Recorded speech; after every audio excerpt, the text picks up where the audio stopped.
What's up, damn givers? Welcome to the Let's Give a Damn podcast, a show where I get to have conversations with incredible people who aim to leave the planet much better than they found it, and then I get to share those conversations and guests and stories with you. I'm your host, Nick LAPARRA, and I'm so delighted you're here. This episode is brought to you by fans and friends of the podcast, aka you. Well, some of you anyway. In case you didn't know, Let's Give a Damn is on Patreon. For just a few dollars a month, you can help us make the podcast week after week after week. Creating and producing a podcast, especially as a self-employed entrepreneur, one-man show essentially, it's not easy and it's not cheap. So if you learned from the show, if you love the show, consider joining our Patreon. Visit patreon.com/letsgiveadamn to learn more, or you can just Google Patreon and Let's Give a Damn, and our page will pop right up. Hit me up at hello@letsgiveadamn.com if you have any questions at all. Another way you can support the show is by purchasing some of our merch. The most popular item, and the one I get stopped every single day on the street about, is our trucker hat.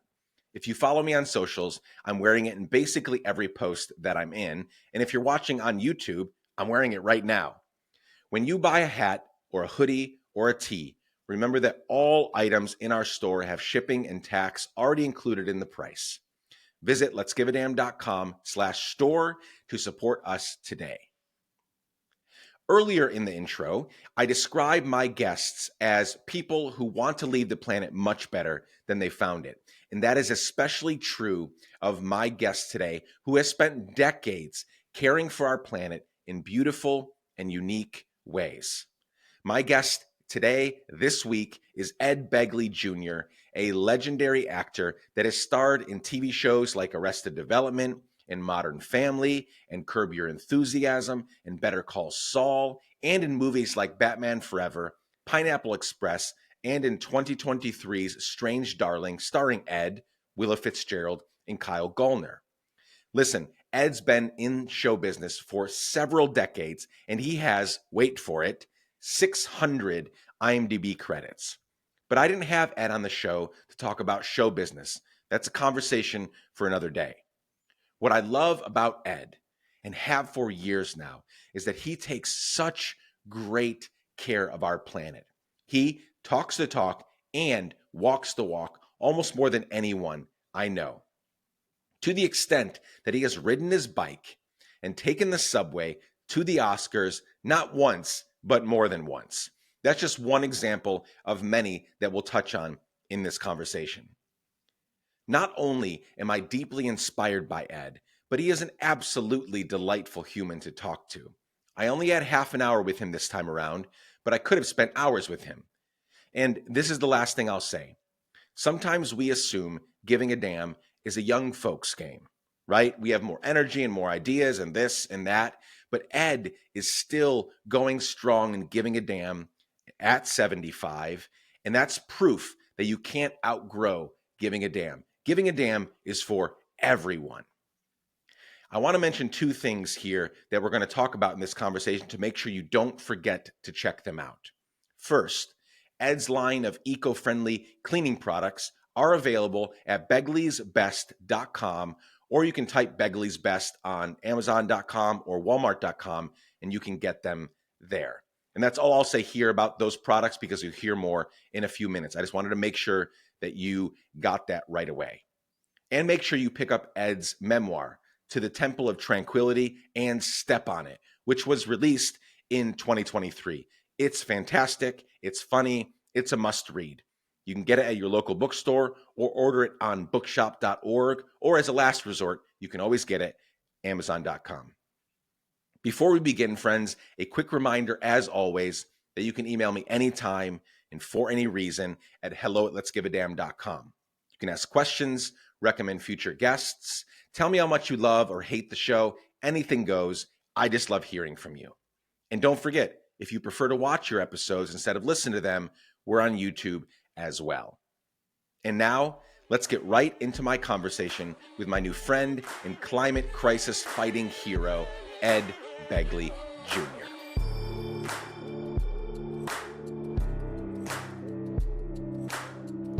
Ed Begley Jr., welcome to the Let's Give a Damn podcast. Thank you, Nick, for having me. It's a joy to be here. A joy to be with you as well. You live in LA, and there are some massive atrocities happening there right now. I hope and assume that you and yours are okay from the fires, but how's it Thank been the God last we few are. weeks? We live in the flats of the San Fernando Valley in an area called Studio City. So we're not up in the hills. The hills, there's more danger. You know, you're not 100% protected anywhere, but I have a little edge. First of all, before I talk about any edge, I feel great sorrow and grief and support for all my many friends and people I don't know that have lost their homes. That's nothing worse. I can't imagine dealing with that. But I this is something we feared might happen with climate change, and now it's here, and there's no joy in being right about it. But my house, I made it out of steel, so I thought that was a good way to go, and it certainly has been, a lot.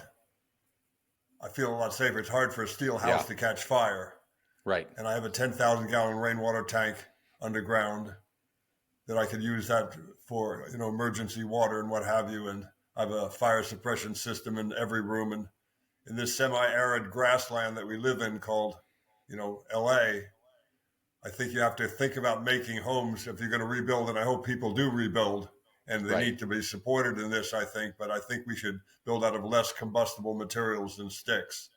I think we should build more homes out of light gauge steel. I think that's a good choice, and there are probably other choices, but that's one of them that you feel a little bit safer about burning down. Still, steel buildings can catch fire. We've seen it with the World Trade Center. You fly a plane into it, that's going to burn too. There's stuff inside that's combustible. I know that, but you got a much better shot building out of light gauge steel and having sprinklers in every room as I do. Older houses, that's a different story. These are houses built long ago. You can't just, I'm not expecting people to take them down and put up a steel house. The people who are rebuilding, I would certainly consider that if I were rebuilding in some of these fire zones, Malibu and Pacific Palisades, what have you. That's something I would give a fair hearing to. Well, yeah, it's super tragic what has happened there. I've had several friends that have lost everything. I had one friend who left her home, and 12 minutes later, it was in flames. So she got out just in time, and I thank God that she is okay. But yeah, 12 minutes difference, and it could have been even more tragic. I hope, we're gonna spend a chunk of our time talking about your climate crisis work that you've been involved in for decades. I hope they consult you, Ed, in these coming years as they figure out how to rebuild in a way that would be not just more environmentally sustainable, but also could maybe keep these things from happening in the future. Super tragic, and my heart goes out to everyone living in and around LA that has been affected by this. But I'm glad you and yours are okay. I really, really am. Yeah. We've got like 30 minutes today, and I want to make the most of our time. For the sake of our time, and because I mostly want to talk about your work in the climate environment space and about the eco-friendly products you've created, we aren't going to talk a lot about, Ed, we're not going to talk a lot about your body of entertainment work. Folks can find that all over Al Gore's internet and all over the streaming platforms that we have. But I do want to spend 1 minute on it. You have hundreds of credits in IMDb. You've been in everything over the past, 30, 40 years.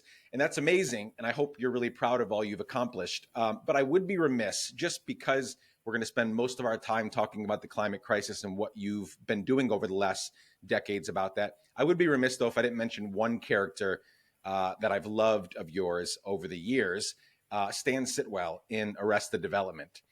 I love that show. I love that show. It is sometimes when I'm not usually bored. I live in New York City. I have a lot of work to do, and I have 3 kids. So not usually bored.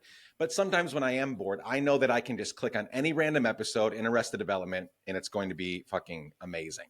But Stan Sitwell, you were a recurring character on this show. Obviously, alopecia is not something to joke about. It's not a laughing matter. But the way that they portrayed you in that show was incredible, with the wig and the eyebrows always falling off. It was really incredible. So I love that character. Do you have a favorite character, film or TV, that you've played over the years that you can just mention real quickly, just so we can talk for a moment about your entertainment work?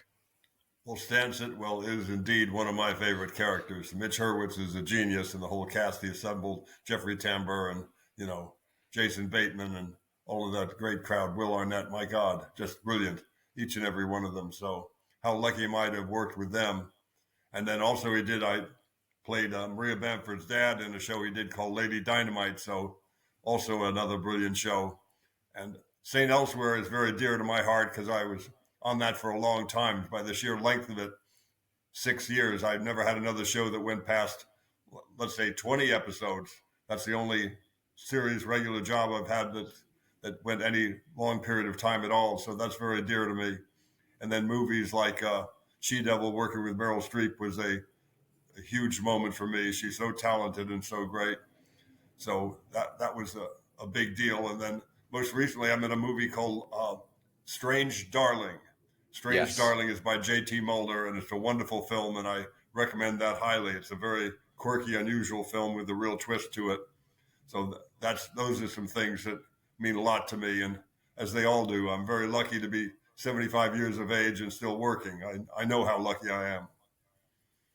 Yeah, that's really beautiful. I did see Strange Darling last year, and yeah, you've popped up over the years in my life. You know, Portlandia, Modern Family, these different shows, and I've always loved the twists and the flavor that you bring. So again, we're not going to talk about that body of work necessarily today, um, but I wanted to sort of get that in before we begin talking about your home and going to the Oscars on the bus and your products, your cleaning products and stuff. So again, for the sake of time, let's dive into that. So many people talk about our climate crisis, especially on the left. It's every single day you can find, an interview with a politician or a podcast or something where we're talking about doing better and being better, but very few people I find in my line of work that actually do the right things, the hard work. And you have been doing that for literally decades now. So what I'd love to do is go back to the beginning real briefly and talk about when did that all start for you? Your father, of course, Ed Begley Sr., award-winning theater, film, TV actor. Did it start at home, or at what point did you begin thinking, "Hey, I need to do something about our climate crisis"? And not just we need to do it collectively, but I need to do something. When did that start for you, Ed? It started to, as you just suggested, at home. My dad was a conservative that liked to conserve, and so that was deep in my DNA, and it was certainly in his. He was the son of Irish immigrants. He had lived through the Great Depression. So I was raised knowing you had to turn off the lights and turn off the water and save string and save tinfoil, and that's what people did.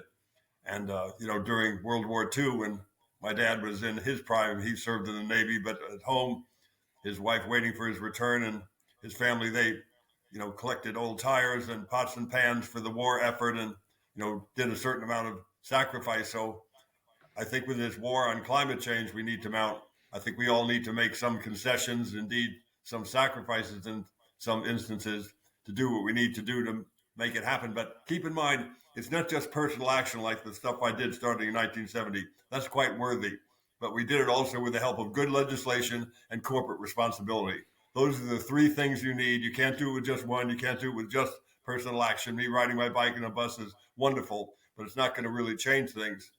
If you have that influencing the other, you go and testify before the Air Resources Board of the South Coast Air Quality Management District. You get them to implement more things, more bike lanes, what have you, more clean fuel buses. Then activism is connected with good legislation and corporate responsibility.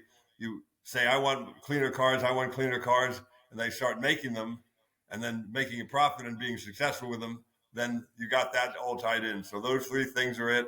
And let me hasten to add, I talk about my father, and he was a Republican, though I'm not. We disagreed on some things, but agreed on many. And many of the things we agreed on were the environment. A man named Richard Nixon signed the Clean Air Act and the Clean Water Act. So we need to do these things together. So in 1970, it was the first Earth Day, and I went to one of the organizers and I said, this is a great day. I'm happy to be here celebrating for Earth Day. What about the other 364? What's the plan? And somebody said, well, we want to clean up the air and clean up the water. I went, sign me up, because I grew up I grew up in the San Fernando Valley, and you couldn't see that it was a valley 300 days a year or something like it. Wow. You couldn't see the Santa Monica Mountains or the Simi Hills or the Verdugo Mountains. They were invisible to you. It wasn't just visual blight. Oh, I don't get to see my mountains.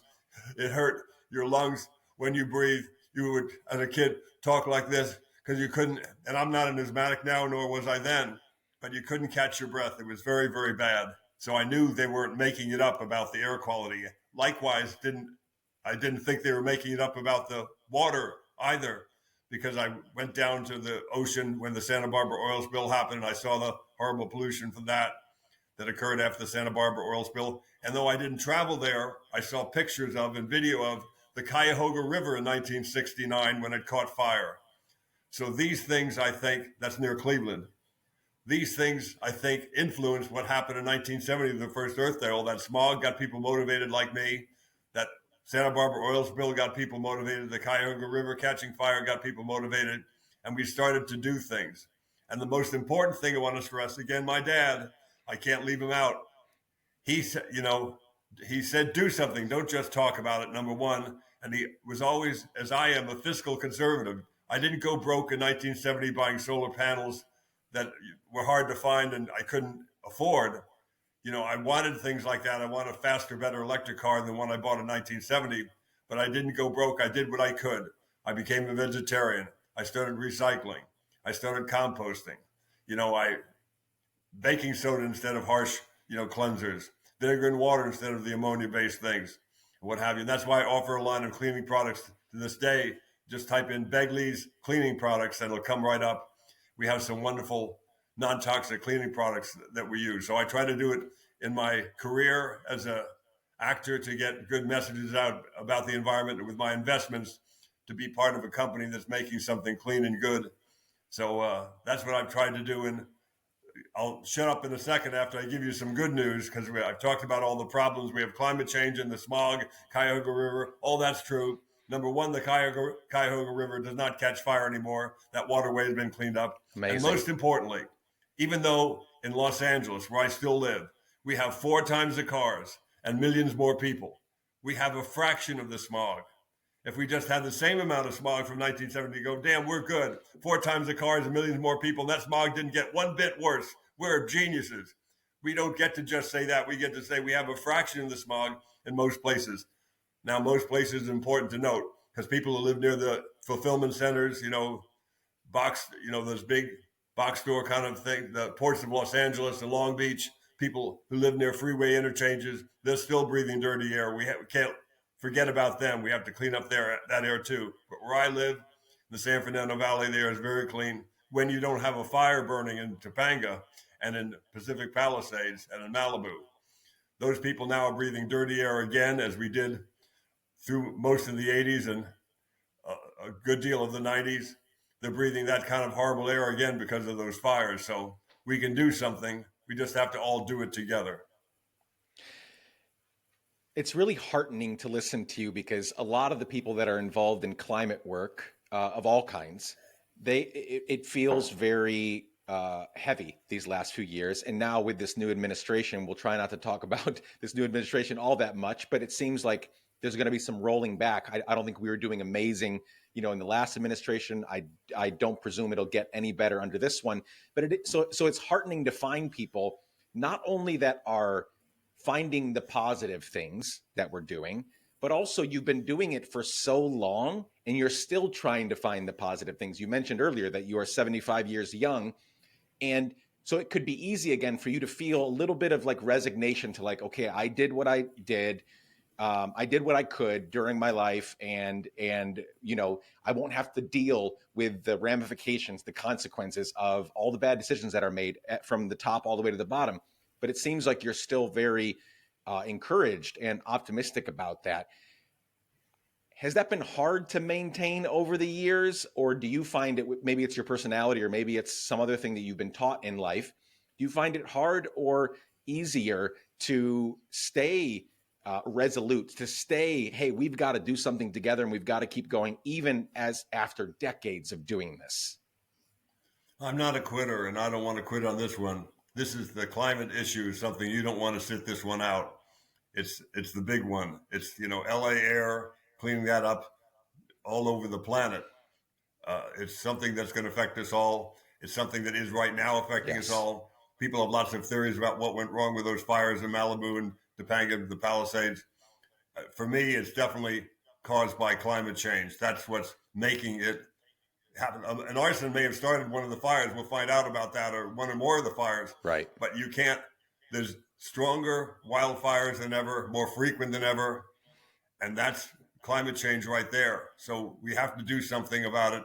And if the door is closed to me and talking about people in other parts of the country than the coast, if the door is closed to me talking about climate change, they don't want to hear about it. They don't believe in it. I know that front door is closed. I come around the side door and knock. There you go. Forget about all that. I'm sorry, I was talking about something you weren't interested in. Here's what I'm selling for you now here at your side door. Let's clean up the air in Houston and Bakersfield. Let's lessen our dependence on foreign oil. Let's put money in our pocket. How about those three? Clean up the air in our cities, starting with Houston and Bakersfield, predominantly red areas in the voting. Let's lessen our dependence on foreign oil, good for our national security, and save money. How about those three? And I've got ways to do that that are tried and true. Before you produce 1 kilowatt of wind or solar power, we need to make all of our offices and homes more energy efficient. That's number one. Because people regularly come to me, Hollywood people and people from all walks of life. I want to do what you did. I want to get some solar panels and I want to such and such and such. Okay, here's the number to call. I found one in your area. Write this down. This is Minneapolis energy audits. No. I want solar panels. I don't want, no, before I give you any solar number, I want you to do a home energy audit or one in your office or wherever you want to make it more efficient.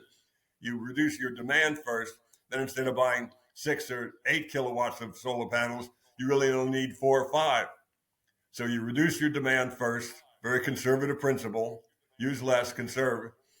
And then if you have the wherewithal to do it and it makes economic sense, then you put up your solar panels on your roof or you invest in a wind turbine or something. But reduce demand first. And if we did that, if we really were aggressive about that and saw what we could do, and I think we can do a lot with making our homes and offices more energy efficient. We don't need a fraction of the Right. solar or wind power that many people think we do if we made everything more efficient. Can you talk for a second, since you brought up homes and offices? Can you talk for a minute about your home? Because your home is pretty incredible. I know we don't have the time for you to go through all of the things that you've done to make your home. I don't know if it's virtually net zero or virtually, zero impact, but it's pretty low compared to, most everyone else around you probably. Can you just talk about, because a lot of people might be like, well, what can I do besides get, more environmentally friendly light bulbs and, use less water? Like, what are some of the things that you did to your home to make it, again, just very low impact on the planet? When I started in 1970, I rented an apartment. I didn't own anything. So there was only so much I could do. I composted in a little diaper pail with a lid on it and took it somewhere near the railroad tracks and buried it just to have it return to the soil and not be polluted with, cans of lacquer thinner, what have you, in a landfill. So I did that, and stuff miraculously grew near the railroad tracks there just from whatever rain came, and tomato seeds I had in my compost. So I said, one day I'm going to own a house, and the day I take ownership of that house, I'm going to grow vegetables, fruits and vegetables, and I'm going to compost and do all that on a grander scale. So I did it at a rate that was financially sustainable, and that's the key. You pick the low-hanging fruit first and do what you can, home or apartment, and make it more efficient. So when I lived in an apartment, I did, again, became a vegetarian, non-toxic cleaners, composted, rode my bike for transportation, took public transportation to get around as well. All of that helped. Then and it saved me money. That's the most important thing I want to stress. All that stuff that I did, think about it. Yep. It's all vegetarian, baking soda, vinegar and water. It's all going to save you money. So you do that stuff that saves you money. You take that money, invest it after you've gotten a bit of it from a few years of doing it, or sometimes even a few months of doing it. You buy yourself a little solar oven that you can use. Whereas I bought a rain barrel. Pretty soon I had a house and I could grow my own vegetables. Pretty soon I had enough money when I was doing St. Elsewhere to invest not in some high yield stock that was energy production of the worst kind, but I invested in a wind turbine in the California desert. I owned part of a wind farm there. Amazing. So that got efficient and lent me gave me the bragging rights to say I was negative carbon footprint because of that one wind turbine that I owned in the California desert. And 1985, I put solar in my house for the first time. It was not solar electric, but solar hot water. That was more bang for the buck back then. And then finally, 1990, I had a house that I lived in for 26 years that I put solar on and made it very energy efficient. And it had a very low electric and water bill. But I was living there alone. And eventually, my wife wanted more closet space, so we moved to the home we're in today. And but that home I lived in for 26 years was very energy efficient. But you can only take an old home so far because the walls are too thin, and it does not have what they call passive solar design. You know, it's all the glass that you have in the house is on the south side, and the heat and the sun comes in wintertime. It does not come in when the sun is more straight up in the summertime. So did all that sort of stuff. And what I have now is just if every home in America people did what they could afford to do and what different government programs to get us energy efficient, less dependent on foreign oil. If we had energy programs that supported people in doing that, we could do incredible things. We'd have a lot less pollution and have a lot less risk around the world because of foreign oil. But I have 9 kilowatts of solar in this house. The walls are 12 inches thick. I have a 10,000 gallon rainwater tank underground that I use for irrigation, and for fire safety now I have that available to me, 10,000 gallons. The house is made out of steel, which I know the listeners are going to say, wait a minute, steel uses a lot of energy to make. What's he talking about? I've been near a messy steel plant.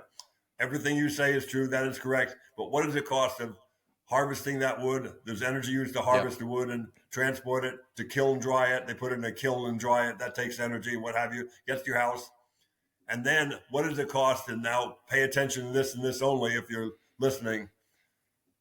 The cost of rebuilding again and again. What's that cost? Of building out of wood, burns down. Build out of wood again, burns down. Build out of wood again. How many times are we going to do that before we realize we have to do something different? So steel comes out ahead for me in that sense. Also, there's no mold that can grow on steel. There's no termites that eat steel. There's all these things that you have with steel. In earthquakes, it's much better because instead of a nail, that can get worked out, and pull out of another piece of wood, it's a screw that's harder to come apart. Steel buildings do come down in an earthquake. I'm not delusional. I'm not saying my house is definitely going to stand. It just has a better chance of standing because of the nature of steel. So everything that I did, I have 4 separate zones for heating and air with highly efficient SEER rating of 20 heating and air units. And if my wife wants it particularly warm or cool, summer or winter, in her room, her area, she can have that, and I'm not roasting or freezing in my area. I have a pretty good temperature range, so I don't have to use much energy in my zone for heating or cooling year round. We have a gray water system, that gives us all the water we need for the fruit trees. I have a vegetable garden. I grow a lot of food. I have 6 raised beds that produce a lot of food for the table. I make my own compost. And when you do something like make compost, keep in mind you're saving energy in 2 ways. You're not driving to the nursery, getting bags of compost, and then again using the fuel to bring it back to your house. You're keeping all that waste, that yard waste, those table scraps on site. No energy, just taking it elsewhere. You're not buying it from somewhere, saving that money. You're making it on site. And that stuff, old soil makes new soil. Old vegetable scraps makes new vegetables. And just keep doing it. And I'm going to right now give everybody listening the tip to making compost, because people don't know a lot about this. And it's hard to remember the carbon to nitrogen ratio that you need to have good compost. But the great thing is you don't need to know that number. All you need to know is this: half brown and half green. Brown is brown leaves, brown is brown grass clippings, brown is brown sawdust. That's all brown. Green is green leaves, green grass, green table scraps. Half brown and half green. Keep it wet but not soaking wet. You'll have perfect compost every time. And if, like, starting a good yogurt with a good culture, you need a culture to start yogurt. And doing that, to start good compost, if you have a friend who has a pony, I go down to the pony rides here at Griffith Park, say, do you mind if I shovel some of your horse manure? Be my guest, they say. They're happy to have somebody take it away. Exactly. And I start I have 5 different compost bins at different stages of decomposition. and you put a nice shovel full of horse manure in there, boom, it gets fired up right away. It gets hot. You want it to have nice warm compost. That means it's working. Hot, wet but not too wet. And they're all in every compost container I have is a drum now, so it's easy to turn it around, to spin it and mix it. And you put it in there, and pretty soon, in 6 to 8 weeks, you have beautiful compost. Love that. I think all of that was so inspiring. I would imagine that some of the people listening, who are a lot of young people, young activists, or earlier on in their career, trying to figure out what the hell they're going to do in life, and they're thinking, "There's no way I can ever do that. That is so big and enormous, and yes, aspirational and inspirational." So for the listener, I want you to hear two things. A, listen to what Ed did 40 years ago when he didn't have the Right, house, he didn't have the established career. The little guys, right. it's the little things. It is do what you can. You might not be able to have 12-inch thick walls on this house that you don't even know if you'll ever be able to own. But what you can do is in your apartment, in your little home, wherever you live, you can compost.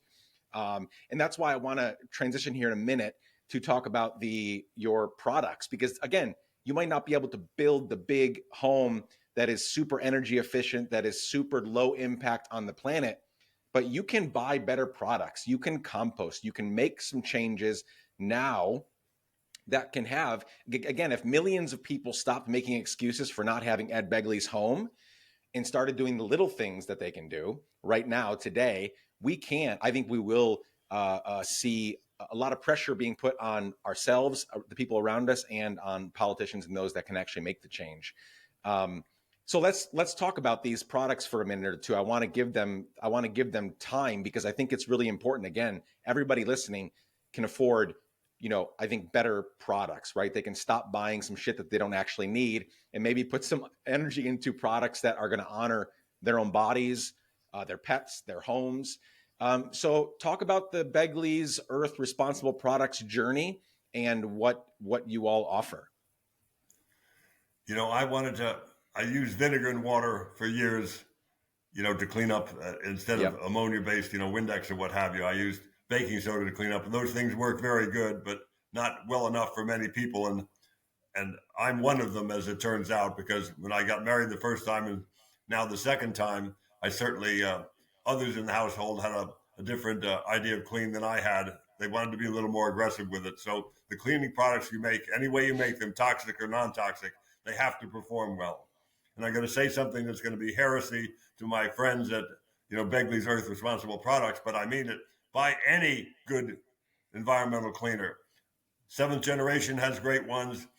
Ecos has great products. They're very good and very clean. Mine happen to be, they clean very, very well, and they're cost effective too. They really do a good job for the amount of money that you spend.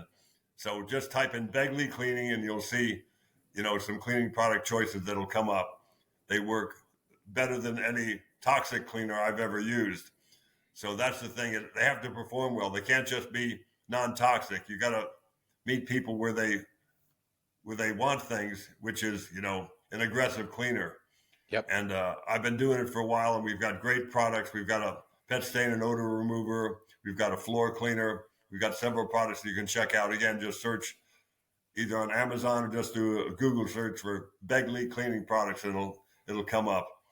And I wanted to do something with my investment money rather than invest in something that wasn't green. I thought that was a good idea, and I wanted to do something with my sponsorship, and my, you know, brand, brand marketing kind of realm, that was something that was beneficial and not just, something flighty or frivolous.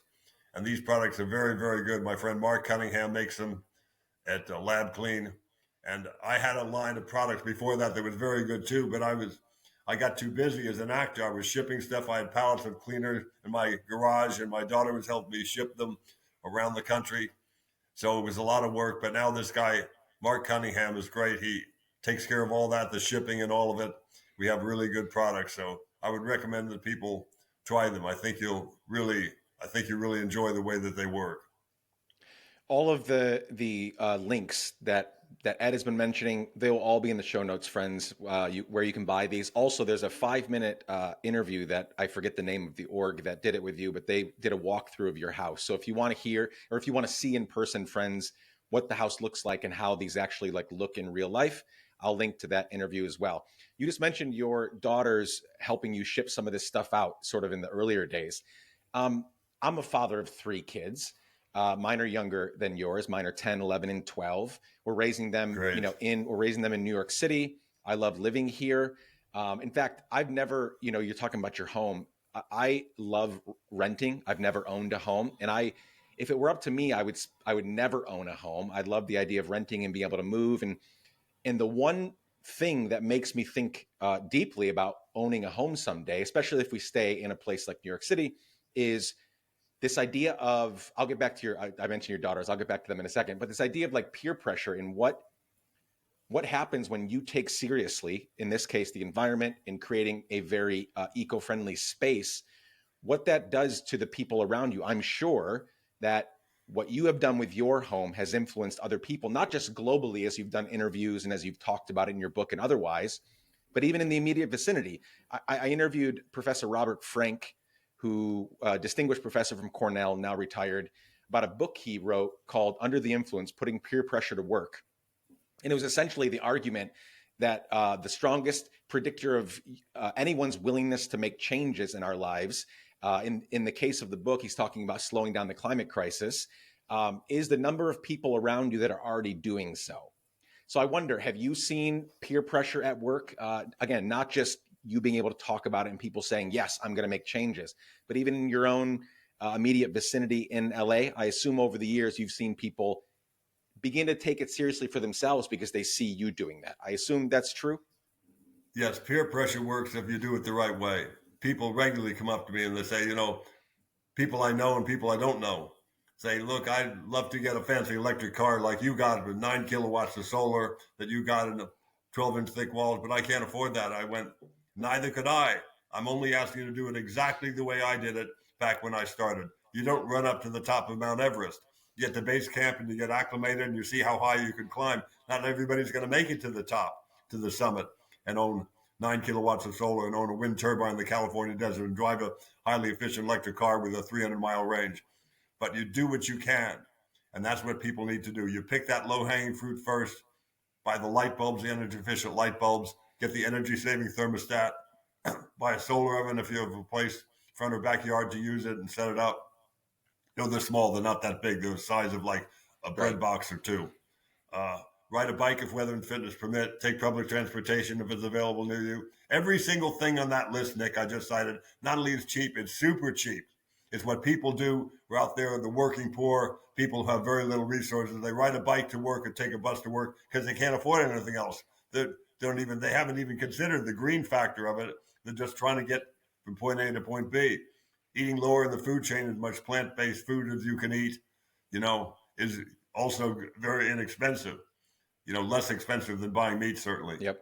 So on and on, all these things that you do that stuff first, and then take a breather, see how you do, see how your bank account looks. I predict in every single case, I've never had somebody come up and said, I did it the way you said, I did the simple and cheap stuff first, and I didn't save a dime.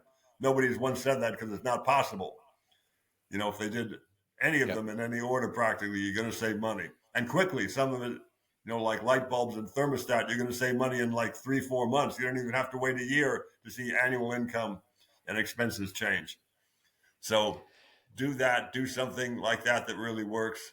But keep in mind the three pillars: personal action, essential corporate responsibility, and good legislation.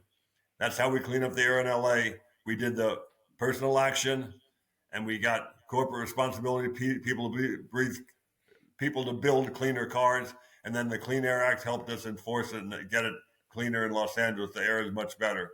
So that's what you need. You need those three things, but start with what you fully control, which is your buying habits. And that's, we get to vote on election day. Everybody knows that, Nick, but you get to vote every day of the week in the supermarket aisles and the showroom floors and the appliance stores. That's your vote. You're voting with your dollars, and it's a very strong and important vote. I am so glad that we're sort of climaxing this conversation with that little sermon that you just gave, because that really is the truth, that like so many people get so disillusioned and bogged down because they think voting is once every 2 years or every 4 years, and they only think politically when voting. You're 100% correct in that we're voting every single day where we go, how we get there, what we eat, what we don't eat, the clothes we buy, the homes we live in. All of that is voting. And we've seen, especially, I think, especially over the last few years, with more boycotts, rising up, whether it's about what's happening in Gaza or what's happening in our environment or what's happening anywhere. We see that boycotts work when we believe in something. If we want to stop putting our money in that place or that place, the capitalism responds, right? And Yes. so I think that's so incredibly important, that little word that you gave there at the end. I would be remiss again if I didn't mention, you've referenced it a couple times, and I want to reference it here, your memoir released in 2023, To the Temple of Tranquility and Step on It. You and I initially connected with your team back when this book was out, and we were supposed to be on together back then, and something happened in one of our schedules. Right. But I read it back then. Absolutely. It's funny. It's fantastic. And all Bless the you. things, your upbringing, your dad, your career, your climate work, it's all in here. A wonderful, wonderful read. If Amazon is the best place for you to get that, that's fine. But as always, I encourage you to go to your local bookstore, or if you have to shop online, go to bookshop.org, which supports independent bookshops. Ed, you have the last word here. This has been so good, but do you have anything else you want to share with the Let's Give a Damn audience about your work, about the climate crisis, about how we can move forward? I know you've already said a lot, but I want to give you one more chance. Yeah. The most important thing at the root of all of this: live simply so that others may simply live. Incredible. Ed, you're incredible. Thank you for spending some time with me, and I hope we can do it again sometime. Anytime, Nick. You're a joy to talk to, buddy. Thank you. Thank you.